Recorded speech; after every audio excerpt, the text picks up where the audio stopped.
the forces of change.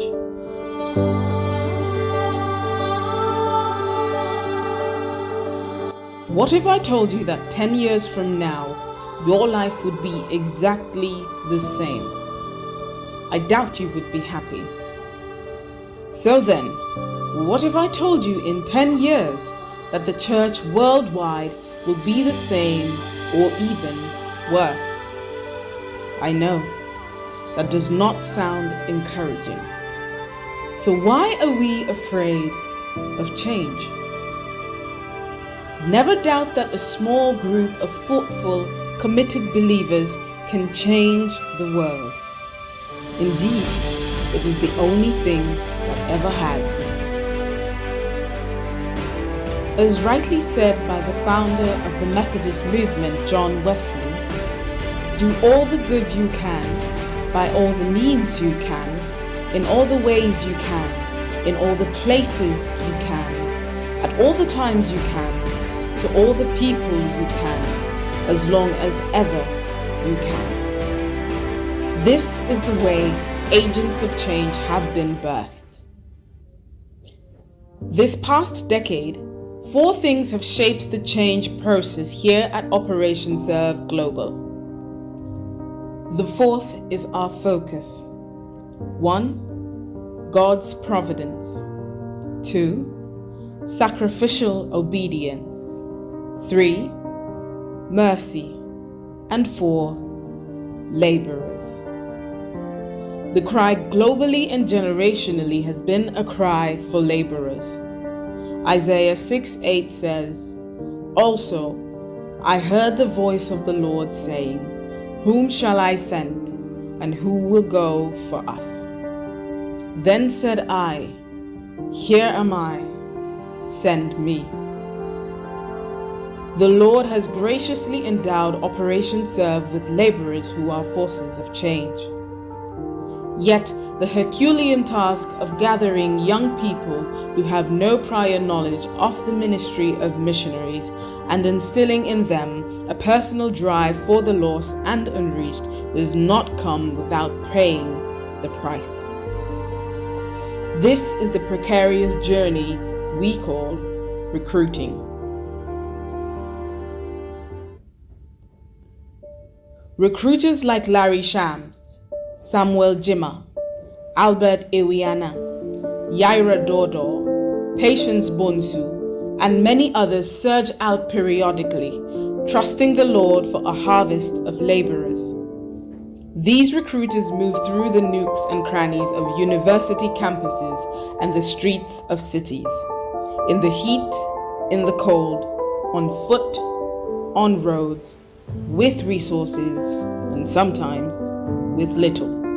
Young people are engaged and encouraged to enroll in the army of the Lord. Through one-on-one engagement, persuading them to do more with their national service, seminars, day conferences, online webinars, and long hours of intercession, these change agents are mined. Multiple challenges accompanied our work. Challenges such as parental restrictions, the lack of willingness of believers to make sacrifices, and the papacy and mamacy syndrome, which is instances wherein some denominational leaders deny recruiters the opportunity to speak to their members under the guise of not allowing strangers to talk to church members. Over 32,300 people heard the message, yet only 19 signed up.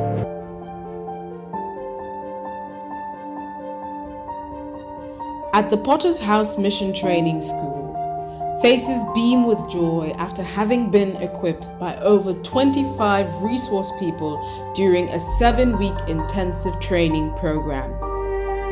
A major founding member of the United States, Benjamin Franklin, said, "Tell me and I forget. Teach me and I may remember. Involve me and I learn." By combining missionary studies, anthropology, military disciplines, all delivered by these wonderful resource personnel, these young people turn out to be resolute, convicted missionaries for the gospel of our Lord Jesus Christ.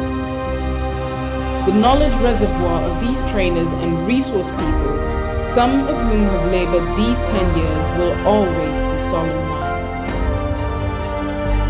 Trained recruits begin to have a changed heart and mind, and as such are prepared to be change agents themselves.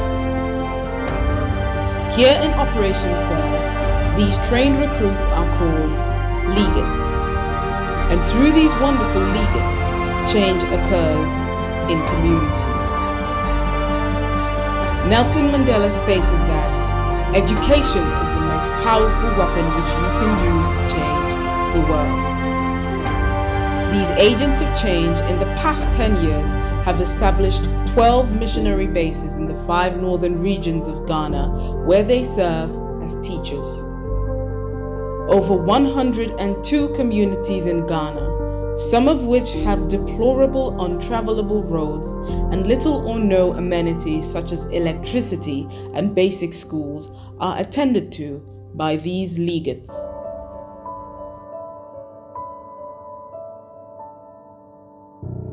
Staying a year far away from home and certain necessities and comforts can not only cause boredom, but also have psychological effects on our legates. Field visits by the leadership, which, despite its challenges of bad weather and logistical difficulties, bring reassurance, mental and spiritual strength to the legates.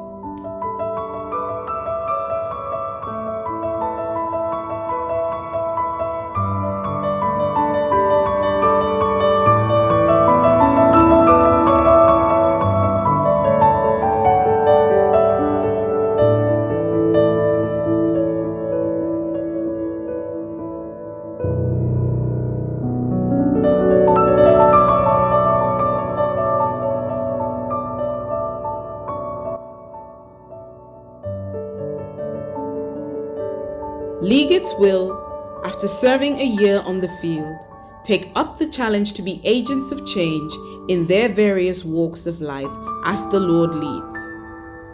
OS change agents even cut across vocational lines.